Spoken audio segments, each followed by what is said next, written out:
क्या आपकी भी सरकारी नौकरी लगने में बार बार दिक्कतें आ रही हैं? कई बार जाके प्रयास कर लिया, कई बार एग्जाम दे दिए, टेस्ट दे दिए, लेकिन तब भी सरकारी नौकरी लगने का कोई नामो निशान तक नहीं है। सरकारी नौकरी क्या, कोई नौकरी लग ही नहीं रही है मेरे लाइफ में। कई लोग ऐसा आके प्रश्न लेके आते हैं। तो आज हम लोग इस चीज पे बात करेंगे कि सरकारी नौकरी आखिरकार क्या कारण रहते हैं कुंडली में कि सरकारी नौकरी नहीं लगती है, और इसके क्या उपाय हैं कि इसको कैसे ठीक किया जाए, क्या क्या काम किए जाए कि ये ठीक हो जाए।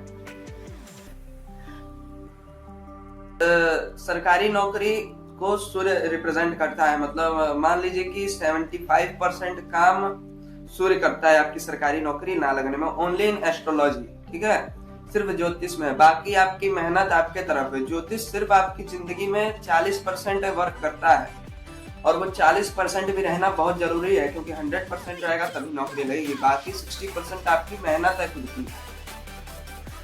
तो सूर्य अगर आपकी कुंडली में कमजोर है, कमजोर कैसे रहेगा?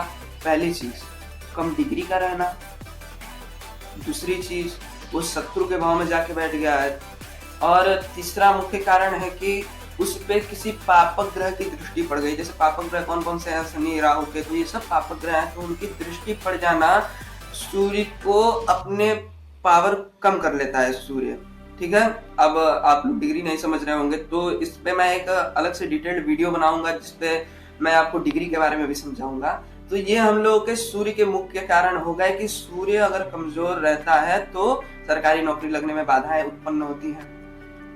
अब इसके उपाय जान लेते हैं। उपाय, सबसे पहला उपाय क्या है कि ये तो सब लोग जानते होंगे कि सुबह उठ के तांबे के लोटे में लाल चंदन चाहे रोली, लाल पुष्प, अक्षत, थोड़ा अक्षत का दाना भी खंडित नहीं होना चाहिए, ये सब आपको सूर्य को सुबह जल देना है। उसके बाद फिर सूर्य भगवान का बीज मंत्र आपको करना है, ओम गृणी सूर्याय नमः। इस मंत्र का आप जब भी कर सकते हैं 108 बार। 108 बार नहीं हो रहा है, जल्दी है तो 51 बार कर ले। और इसी से रिलेटेड आप और कोई अगर लाल किताब के उपाय जानने हैं तो उसके लिए मैं एक अलग डिटेल्ड वीडियो बना दूंगा। अब अगला हम लोगों का कौन सा ग्रह होता है जो सरकारी नौकरी बाधा उत्पन्न करता है? शनि। शनि एक ऐसा ग्रह है जो व्यक्ति, शनि क्या है? कर्म फलदाता है। आप पहले सीरियल आता था वो आपने देखा होगा, तो उसमें बताया जाता है कि शनि जो है वो कर्म फलदाता है, यानी वो कर्म के अनुसार फल देते हैं व्यक्ति को। तो आप जैसा कर्म करेंगे वैसा फल देंगे। अगर शनि खराब है तो आपके कर्म का फल आपको देर से मिल सकता है, चाहे और ज्यादा देर हो सकती है। तो इसलिए शनि का भी बढ़िया रहना कुंडली में मैटर करता है कि आपकी सरकारी नौकरी लग रही है कि नहीं लग रही है। तो सबसे पहले शनि कम डिग्री का होना, शनि के ऊपर पापक ग्रह की दृष्टि पड़ना। शनि खुद पापक ग्रह है, लेकिन मान लीजिए वो किसी शत्रु, अब आप किसी शत्रु घर में जाके बैठेंगे तो आप कंफर्टेबल तो महसूस करेंगे नहीं कि भाई मैं शत्रु घर, आप थोड़ा सावधान रहेंगे कहीं मार ना दे हमको वो घर से आके। तो ये चीजें शनि को कमजोर बनाती हैं। तो अब इसके उपाय क्या है शनि के? सबसे पहले छाया दान करना, और दूसरी चीज ये है शनि के मंत्र का जप करना, ओम शंख निश्चराय नमः। इस मंत्र का आप रोज 108 बार नहीं तो 51 बार जप कर सकते हैं।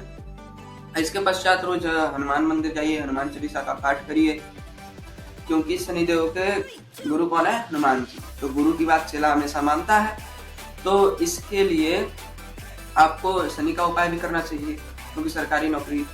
अब हम लोग थोड़ा कुंडली में जाते हैं कि कुंडली में क्या क्या दिक्कतें रहती हैं, तो सरकारी नौकरी लगने में भी दिक्कतें आती हैं। कर्म भाव, कर्म भाव मतलब योर 10th हाउस, आपका 10वां भाव जो है वो भी रिप्रेजेंट करता है आपके कर्म को, काम को, आप क्या काम करेंगे, बिजनेस करेंगे, नौकरी करेंगे, इन सब चीजों का विचार हम लोग 10वें भाव से करते हैं। तो अगर आपका 10वां भाव दूषित है, दूषित मतलब उसमें पॉइजन नहीं है कि दूषित हो गया, एक प्रकार से पॉइजन ही है।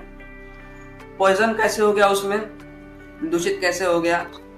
उसमें मान लीजिए किसी पापक ग्रह की दृष्टि पड़ गई। अब शनि जो है, शनि की दृष्टि पड़ेगी तो व्यक्ति को ज्यादा मेहनत कराएगा शनि, मतलब उसको मेहनत करना पड़ेगा, कराएगा नहीं वो तो चाहेगा कि भाई मेरा क्लाइंट जो है वो मेहनत करे। अब वो आपके ऊपर है कि आप मेहनत कर रहे हैं कि नहीं कर रहे हैं, कि आप दिन भर सो के रील देख रहे हैं। ये आपके ऊपर मैटर करता है अगर आपका शनि 10th हाउस में बैठा है तो।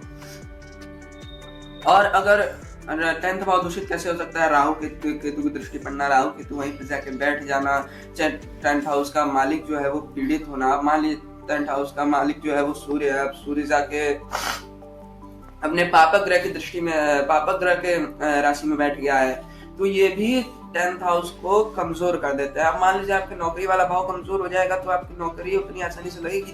कुछ लोगों की लगती है मैं मेहनत के ऊपर कुछ नहीं करूंगा, क्योंकि व्यक्ति की मेहनत उसे हिमालय चढ़ने में कामयाब करा देती है। अगर आप मेहनत करते हैं तो मेहनत के ऊपर कभी किसी की शक नहीं करना चाहिए। ज्योतिष शास्त्र भी मेहनत के ऊपर कभी शक नहीं करता है। शनि को लोग खराब मानते हैं, लेकिन शनि हमेशा मेहनत कराता है, और वही मेहनत मैं आज आपको करने को कह रहा हूँ। तो अगर आप एग्जाम देने के बाद अगर आप इस सिचुएशन में आते हैं कि नौकरी नहीं लग रही है, तब जाके आप ये उपाय करिए। चाहे एक बार आप देख लीजिए कहीं ये सिचुएशन बन रही है, तब उपाय करिए कि आगे चल के दिक्कत ना आए एग्जाम वगैरह देने में, चाहे कोई भी सरकारी नौकरी, चाहे नौकरी लगने में। तो ये उपाय करिए। ये नहीं कि बस उपाय कर रहे हैं, एग्जाम नहीं दिया, पढ़ाई तैयारी नहीं की तो नौकरी लग जाएगी, ये नहीं होता है। रामचरितमानस में तुलसीदास जी ने कहा है, कोई ही सोई जो राम रच राखा। इससे पहले भी उन्होंने कई बातें कही है कि व्यक्ति की मेहनत जो है, उस मेहनत करने के बाद अगर वो भगवान के पास आता है तो भगवान भी देख के कहते हैं कि बच्चा ने मेहनत की है। तो सबसे पहले आप अपनी मेहनत करिए। मेहनत करने के बाद अगर आपका नहीं हो रहा है तो आप इसमें आइए। और फिलहाल आज की वीडियो में इतना ही। और अगर आपको ये वीडियो पसंद आए तो चैनल को सब्सक्राइब करिए, और कमेंट में जरूर बताइएगा कि क्या आपने इन बातों से रिलेट किया कि हाँ मेरा सूर्य कमजोर था, शनि कमजोर था, 10th हाउस कमजोर था, उसका लॉर्ड कमजोर थे, तो इसकी वजह से मुझे दिक्कतें आई, सरकारी नौकरी चाहे लग नौकरी नहीं लग रही थी, कोई ना कोई दिक्कतें आ रही थी। तो आप मुझे कमेंट में जरूर बताएं कि क्या दिक्कत थी आपकी कुंडली में। तो और अगर आप अपनी कुंडली नहीं देख पाते हैं बढ़िया से, तो मुझे कमेंट में जरूर अपनी date of birth, time of birth, place of birth, ये सब डीएम करिए मुझे आप कमेंट में, तो मैं आपको इसके बारे में और डिटेल बताऊंगा। अगली वीडियो में हम लोग जानेंगे कि अगर फर्स्ट हाउस लॉर्ड अगर कौन कौन से भाव में बैठते हैं तो क्या फल देते हैं। अगली वीडियो के लिए कमेंट करें। धन्यवाद।